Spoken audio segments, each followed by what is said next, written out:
नमस्कार साथियों, Ganesh study concept के इस प्लेटफॉर्म पर मैं आपका हिंदी मित्र नरेश गोयल आपका इस मंच पर हार्दिक स्वागत करता हूं। आज का जो हमारा टॉपिक है वो है लास्ट सर्वनाम, जिसका नाम है संबंधवाचक सर्वनाम। नाम से ही बोध हो रहा है संबंध, यानी कि वे सर्वनाम शब्द जो वाक्य में प्रयुक्त होकर स्पष्ट संबंध को दर्शाते हैं, स्पष्ट संबंध को दर्शाते हैं। अर्थात देखिए, वे सर्वनाम शब्द जो वाक्य में प्रयुक्त होकर स्पष्ट संबंध को दर्शाते हैं, अर्थात यानी कि संज्ञा या सर्वनाम का अन्य शब्दों या पदों के स्पष्ट संबंध को दर्शाने वाले शब्दों को क्या कहते हैं? संबंधवाचक सर्वनाम। शब्दों को संबंधवाचक सर्वनाम कहते हैं। ध्यान रखें मित्रों, यहाँ मैंने शब्द लिखा है, इसका तात्पर्य आप ये ना लें संज्ञा से, क्योंकि हमारा टॉपिक ही सर्वनाम का है।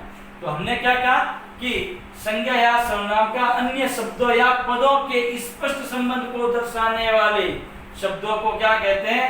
संबंधवाचक सर्वनाम कहते हैं। जैसे हमने कहा जो, सो, हमने लिखा जितना, उतना, जैसा, वैसा। जैसे अगर मैं कहूं जितना गुड़ डालोगे